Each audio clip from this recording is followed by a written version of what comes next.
So mga idol, magandang gabi sa inyong lahat.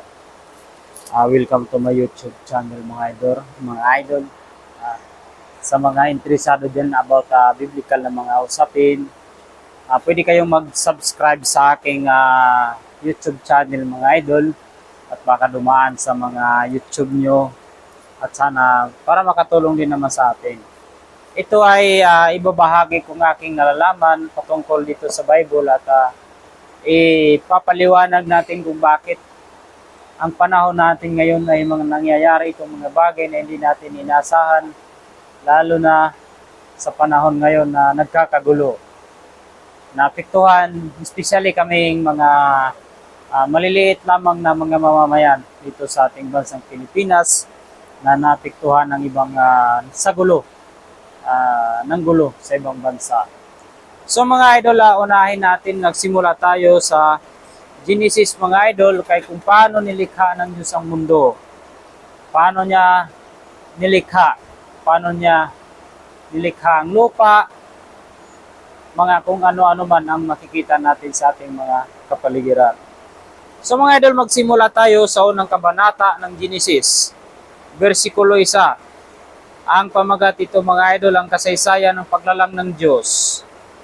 Unang bersikulo.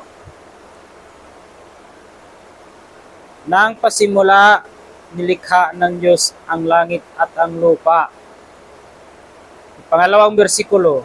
Ang lupa ay walang anyo at walang laman, at binalot sa kadiliman ang kailaliman, ang kalaliman, samantalang ang Espiritu ng Diyos ay kumikilos sa ibabaw ng mga tubig. So ayun mga idol, sa unang bersikulo nagsasabi, nang pasimula nilikha ng Diyos ang langit at ang lupa. Una pala niya nilikha mga idol ay ang lupa at ang langit. Doon pala niya una pala niya nilikha. At pagkatapos noon, ang lupa ay walang anyo. Ngunit wala pang anyo mga idol ang lupa. At walang laman. At binalot sa kadiliman ang kalaliman. Samantalang ang Espiritu ng Diyos ay kumikilos sa ibabaw ng mga tubig. So yun mga idol ang nakalagay dito. At ang pangatlong bersikulo naman, at sinabi ng Diyos, magkaroon ng liwanag at magkaroon ng liwanag. O, nagkaroon nga ng liwanag mga idol. Nung sinabi niya na magkaroon ng liwanag, nagkaroon nga.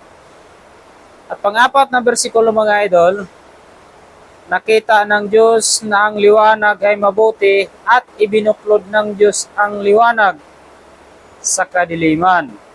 At sa panglimang bersikulo mga idol, tinawag ng Diyos ang liwanag na araw at ang kadiliman ay tinawag na niyang gabi. Nagkaroon ng gabi at nagkaroon ng umaga ng unang araw. So yun mga idol, simula sa bersikulo 1 hanggang 5 sa unang kabanata ng Genesis ay kung paano nilikha ng Diyos ang lupa, ang langit, at kung paano niya inihiwalay ang liwanag sa dilim, at kung paano niya tinawag na ang dilim ay gabi at ang liwanag ay araw. So mga idol, hanggang dito lang muna tayo at hihingi lamang ako sa inyo ng suporta kahit kunti lang. Kung nagustuhan nyo, panood lang at saka like lang at comment lang kayo kung nagustuhan nyo o hindi. At kung nagustuhan nyo din, paki-subscribe na lang dahil medyo makapal ang Biblia natin mga idol. Kahit ilang taon ang abutin natin sa pag-content dito sa YouTube, ay hindi pa ito matatapos. So mga idol, hanggang dito lang tayo at sana suportahan niyo ako. Maraming salamat at magandang gabi. Ingat kayo palagi.